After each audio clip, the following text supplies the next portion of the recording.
Let me show you the easiest way to manage your money, take control of your finances using this simple budget template. Hey, I'm Jazz, and first and foremost, I want to say that I'm not a financial expert. This is simply a tool that I designed that's really helped me manage my money, and I'm excited to share it with you. If you don't already have this template, don't worry, you can get it in the link in the description below. Let's dive in.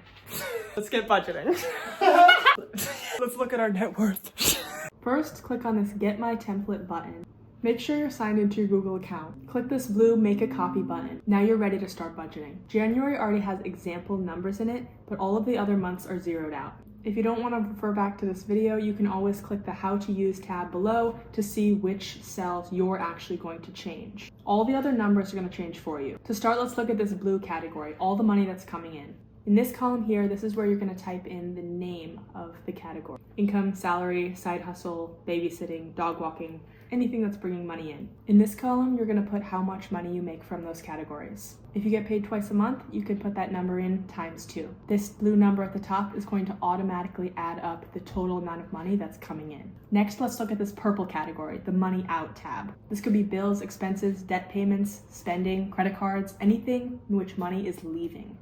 You might put rent, water, utilities, credit cards, all of your categories here. Then in this column, put how much you budget for that category. At the end of every month, come into the actual category and type in how much you actually spent on that category. Let's say you budget $1,500 for your credit card and you only spend $1,200. This number here will automatically populate and it will be green if it's in the positive, red if it's in the negative. That way you can know if you're a little bit over or under budget for each category. This purple number up here will automatically total up the amount of money that is going out. Expenses, bills, debts, things like that. Then we have the pink category. This is going to be where you can track how much you're investing, how much you're saving, things like that. This column is where you're going to put the name of the places you're putting money. Maybe that's a piggy bank, maybe it's a brokerage account, maybe it's a savings account, maybe it's an investment, maybe it's a mortgage. You have the option to put a goal for how much you'd like to save or put into that category every month. And then here, put the actual amount that you put towards that category. This pink number up here is going to be the total amount of money that you invested or saved or whatever you put into that category. This number right here will either be green or red if it's positive or negative, and it's going to be the amount that you have after all the purple has taken out and all the savings have been moved to their places. So if this number is green, you know you have $74 extra that you could put in savings, investment, or spend it. If it's red, you know more money is going out into places than coming in. If you want to have a better idea of where all the buckets of your money might be, you can use this peach net worth section. In this column, you can type in what those buckets might be, and in this column, you can type in how much you have in that bucket.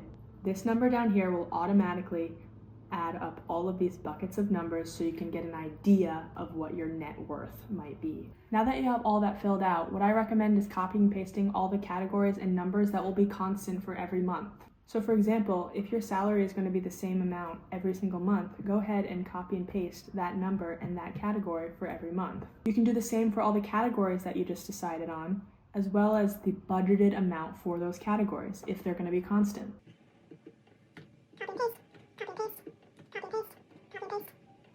If your savings goals are going to be the same every single month as well, copy and paste those 2 columns as well.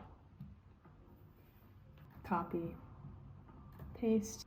Once you have all those copy and pasted, your entire template is ready for the full year. So for example, I come back at the end of February and I put in all these actual numbers. So for rent, I spent $1,100. Electricity, maybe it was $190. That makes it super easy so that every time you come back, you just put in the actual numbers and then these will automatically update. Finally, if you scroll down to the very bottom, as you just go through these months, these numbers are going to automatically update as your yearly review numbers. It's going to be your total money coming in, your total money coming out, your total money that you saved or invested, and then the total amount that was left over. This template works really well for me in my monthly budgeting. I hope it does for you as well. If you have any questions at all, please feel free to reach out to me. Thanks so much.